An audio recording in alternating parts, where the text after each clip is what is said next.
만약 매일 폐지를 주어 하루 5,000원을 벌던 노인이 어느 날 갑자기 수천만 원의 현금 다발을 들고 나타난다면 여러분은 어떤 생각을 하시겠습니까? 오늘 전해드릴 이야기는 부산 자갈치 시장에서 40년 넘게 폐지를 주워온 80세 최말동 할아버지의 기가 막힌 사연입니다. 최 할아버지는 시장에서 모르는 사람이 없는 유명 인사였습니다.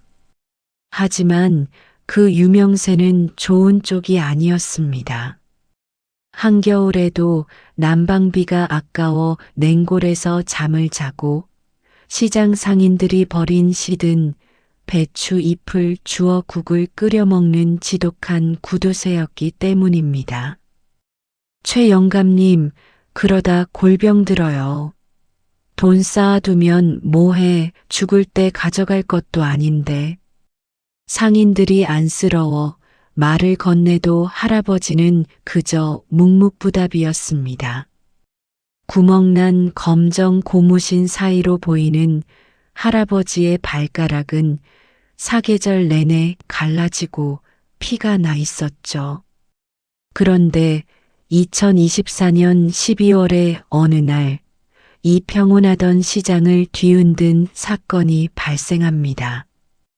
오후 2시 정각 할아버지는 평소 끌던 리어카 대신 낡은 검은 비닐봉지 하나를 손에 쥐고 시내에서 가장 큰 대박 관광버스 회사의 문을 열었습니다. 사무실에는 부도 위기에 처해 머리를 싸매고 있던 강태호 사장이 있었습니다. 강 사장은 남루한 차림의 할아버지를 보고 박스를 주러 온 줄 알고 짜증을 냈습니다. 영감님, 오늘은 박스 없어요.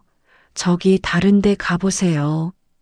하지만 할아버지는 아무 말 없이 책상 위에 비닐봉지를 툭 던졌습니다. 그 안에는 은행 띠지도 두르지 않은 빳빳한 5만 원권 현금 다발이 무려 5천만 원어치나 들어 있었습니다. 사장 양반, 여기 제일 크고 따뜻한 리무진 버스 5대, 오늘부터 한 달 동안 매일 대절합시다. 강 사장의 눈은 휘둥그레졌습니다. 30년 넘게 운수업을 했지만 이런 행색의 노인이 이런 거금을 들고 와 버스 5대를 한꺼번에 빌리겠다는 상황은 도무지 이해할 수 없는 일이었으니까요. 강 사장은 돈을 받으면서도 가슴 한구석이 서늘했습니다. 이거 혹시 범죄 조직의 돈 세탁 아닌가? 아니면 치매 걸린 노인이 전 재산을 가져온 건가? 불안해진 강 사장은 평소 형 동생 하던 파출소 김 경사에게 몰래 연락을 취했습니다. 김 경사 역시 최 할아버지를 잘 알고 있었습니다. 기초생활수급비로 겨우 연명하던 할아버지가 갑자기 수천만 원을 쓴다는 소식에 김 경사는 즉각 잠복 수사에 착수했습니다. 할아버지의 기행은 버스 대절에서 끝나지 않았습니다. 할아버지는 버스 회사를 나와 시내에서 가장 비싼 유명 호텔 뷔페로 향했습니다. 그리고 그곳에서 200명분의 식사를 현금으로 선결제했습니다. 점원들이 할아버지의 옷차림을 보고 입구에서 막아섰지만 할아버지가 꺼낸 현금 뭉치 앞에 그들은 고개를 숙일 수밖에 없었습니다. 다음 행선지는 최고급 아웃도어 매장이었습니다. 할아버지는 그곳에서 가장 두껍고 비싼 패딩 200벌을 주문했습니다. 이거 사이즈별로 다 준비해놔요. 내일 아침까지. 할아버지를 미행하던 김 경사는 이 모든 과정을 수첩에 기록하며 경악했습니다. 하루에 쓰는 돈만 어림잡아 수억 원. 시장 상인들 사이에서는 이미 흉흉한 소문이 돌았습니다. 최 영감이 마약 조직의 우두머리라는 소문이 있어. 아니야, 사이비 종교에 빠져서 집단 자살을 준비하는 거라던데?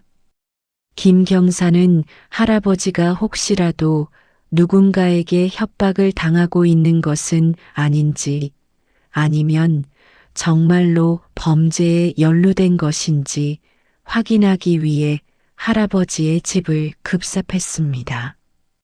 하지만 할아버지의 집은 여전히 차가운 냉기가 도는 단칸방이었습니다.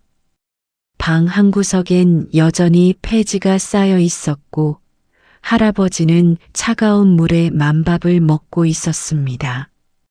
대체 할아버지는 왜 본인은 이렇게 비참하게 살면서 타인을 위해 거액을 쓰고 있는 것일까요? 드디어 결전의 날이 밝았습니다. 터미널 공터에는 강 사장이 준비한 최신형 리무진 버스 5대가 위용을 뽐내며 서 있었습니다. 김 경사는 파출소 동료들과 함께 근처 골목에서 긴급 상황을 대비하며 숨죽여 지켜보고 있었습니다. 오전 9시 정각. 범죄 조직이나 사이비 종교인들이 나타날 것이라는 예상과는 달리 버스 근처로 모여든 사람들은 전혀 예상 밖의 인물들이었습니다. 낡은 옷을 입고 서로의 손을 꼭 잡은 보육원 아이들, 그리고 평생 여행 한번 가보지 못한 달동네의 홀몸 어르신들이었습니다. 할아버지는 전날 샀던 빳빳한 패딩들을 버스 입구에 쌓아두고 차에 오르는 아이들과 노인들에게 직접 하나하나 입혀주기 시작했습니다. 아이고, 우리 강아지들. 따뜻하지? 이 옷 입고 오늘 바다 가서 맛있는 거 많이 먹자. 얼음장 같던 할아버지의 얼굴에 40년 만에 처음으로 환한 미소가 피어올랐습니다. 그제야 모든 상황을 이해한 강 사장과 김 경사는 골목에서 나와 멍하니 그 광경을 바라봤습니다. 버스 5대는 할아버지가 예약한 호텔로 향했습니다. 태어나서 뷔페라는 곳을 처음 와본 보육원 아이들은 눈이 휘둥그레졌고 고기 한 점 마음 편히 못 먹던 노인들은 할아버지의 손을 잡고 눈물을 흘렸습니다. 최 영감, 자네 미쳤나? 이 비싼 데를 왜 우리 같은 사람들을 데려와?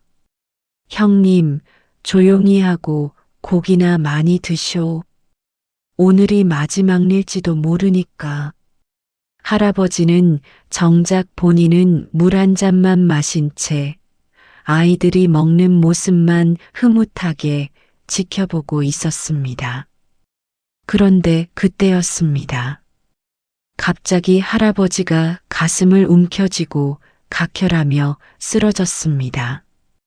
호텔 안은 순식간에 아수라장이 되었습니다. 잠복하던 김 경사가 달려와 할아버지를 업고 응급실로 향했습니다. 병원 응급실 밖. 김 경사는 할아버지의 소지품을 확인하다가 낡은 가죽 지갑 안에서 빛바랜 사진 한 장과 통장, 그리고 병원 진단서를 발견했습니다. 진단서에는 충격적인 문구가 적혀 있었습니다. 췌장암 사기 마이너스 전이 상태 심각. 예상 여명 1개월. 할아버지는 이미 죽음을 앞둔 시한부였던 것입니다. 그리고 더 놀라운 것은 통장의 잔고였습니다. 거기에는 할아버지가 30년 전 헐값에 샀던 산이 신도시로 개발되면서 받은 토지 보상금 150억 원이 찍혀 있었습니다.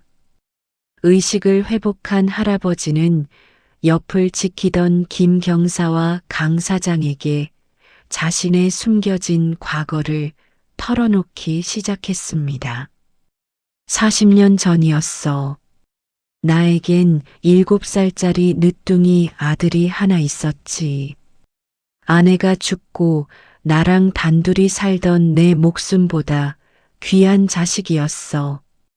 할아버지의 눈에서 뜨거운 눈물이 흘러내렸습니다. 그의 겨울은 지금보다 훨씬 추웠지. 아들이 폐렴에 걸려 숨이 넘어가는데 내 주머니엔 단돈 1,000원 한 장이 없었어. 아이를 업고 터미널로 달려갔는데 큰 병원에 가려면 버스비가 100원이 부족했어. 내가 기사 양반 바짓가랑이를 잡고 빌었지. 나중에 10배로 갚을 테니 한 번만 태워달라고. 하지만 당시 비정했던 버스 기사는 할아버지를 발로 차 밀쳐냈고 버스는 냉정하게 매연을 내뿜으며 떠났습니다. 할아버지는 결국 아들을 등에 업고 눈보라를 뚫고 병원까지 30리를 걸어갔습니다. 하지만 병원에 도착했을 때 할아버지의 등 위에 있던 아들의 몸은 이미 차갑게 식어 있었습니다. 내 새끼가 죽기 전에 딱 한 번만 따뜻한 버스를 타고 싶다고 했어. 고기 한 점만 먹고 싶다고. 그 100원이 없어서 내 자식을 죽였다는 죄책감에 평생을 나 자신에게 벌을 주며 폐지를 주어 산 거야. 할아버지는 150억이라는 거금이 생기자마자 아들과 같은 처지의 아이들에게 세상에서 가장 따뜻한 버스와 가장 배부른 한 끼를 선물하고 싶었던 것입니다. 할아버지의 진심을 알게 된 자갈치 시장 상인들과 버스 회사 강 사장은 오열했습니다. 강 사장은 자신이 돈만 밝히며 버스 할부금을 걱정했던 것을 부끄러워하며 할아버지가 남긴 돈을 돌려주고 자신의 버스 5대를 평생 무료로 나눔 활동에 기부하겠다고 선언했습니다. 할아버지는 남은 150억 원을 전액 보육원 아이들을 위한 장학재단과 독거노인 무료 급식소 설립에 기탁했습니다. 그리고 한 달 뒤 창밖으로 눈이 포근하게 내리던 날, 최 할아버지는 그토록 그리워하던 아들을 만나러 가듯 아주 편안한 얼굴로 눈을 감으셨습니다. 할아버지의 장례식 날, 부산 터미널의 모든 버스가 경적을 울리며 할아버지의 마지막 길을 추모했습니다. 할아버지에게 패딩을 선물 받았던 수백 명의 아이들이 장례식장을 가득 메웠습니다. 비록 할아버지는 가난하게 평생을 살다 가셨지만 그분이 남긴 황금빛 버스는 오늘도 소외된 이웃들을 태우고 따뜻한 희망의 노선을 달리고 있습니다. 여러분, 진정한 부자란 무엇일까요? 150억을 가진 사람일까요? 아니면 그 돈으로 누군가의 눈물을 닦아줄 줄 아는 사람일까요? 최 할아버지가 하늘에서 아들과 함께 따뜻한 버스를 타고 끝없이 펼쳐진 바다를 달리고 있기를 진심으로 기원해 봅니다.